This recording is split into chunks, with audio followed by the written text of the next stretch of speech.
ಬಾ. ಯಾಕೋ ಇಲ್ಲ ನಿಂತೆ? ಬಾ. ನಂಗೆ ಭಯ. ಭಯ ಎಂಥದ್ದು? ನಾ ಇದೀನಲ್ಲೋ, ನಡಿ. ಆಯಿತು, ನೀನು ಇಲ್ಲೇರಪ್ಪ, ನಾನು ಹೋಗಿ ಬರ್ತೀನಿ.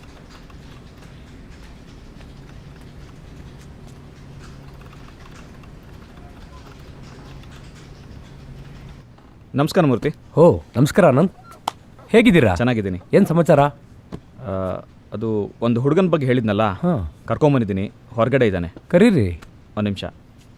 ಮಾದೇಶ, ಮಾದೇಶ, ಒಂದು ನಿಮಿಷ ಮೂರ್ತಿ. ಹಾಂ, ಕರ್ಕೊಂಬಂದ್ಬಿಡ್ತೀನಿ.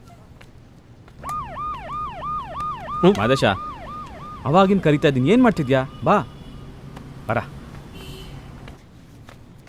ಬಾ. ಮೂರ್ತಿ, ನಾನು ಹೇಳಿದ್ನಲ್ಲ ಮಾದೇಶ ಅಂತ, ಇವನೇ. ಹಾಂ. ಮಾದೇಶ, ನೀನು ಇವ್ರ ಕಂಪ್ನಿಲೇ ಕೆಲಸ ಮಾಡೋದು, ಸ್ವಲ್ಪ ನೋಡ್ಕೊಳಪ್ಪ. ಹಾಂ, ಇವತ್ತಿನಿಂದಲೇ ಕೆಲಸ ಶುರು ಮಾಡಲಿ. ಇದು ಬೆಂಗಳೂರಪ್ಪ, ತುಂಬ ಚುರುಕಾಗಿರಬೇಕು. ಅದೇನು ಕೆಲಸ ಮಾಡಿಸ್ತೀವೋ ಮಾಡ್ಸಪ್ಪ, ಜೊತೆಗೆ ಕಂಪ್ಯೂಟ್ರ್ ಕಲಿಸು. ಮತ್ತು ಇವ್ನು ಸಂಜೆ ಈವ್ನಿಂಗ್ ಕಾಲೇಜ್ಗೆ ಹೋಗಬೇಕು. ಒಂದು 5:15 ಬಿಟ್ಕೊಡೋಕ್ಕಾಗತ್ತಾ? ಖಂಡಿತ, ಹಾಗೇ ಆಗಲಿ. ಚೆನ್ನಾಗಿ ಕೆಲಸ ಮಾಡೋ, ಹಾಗೆ ಕಂಪ್ಯೂಟ್ರ್ ಕಲಿ. Okay, thanks Murthy. ಸರಿ, ಹೊರಡ್ತೀನಿ. ಬಾಯ್. Thank you.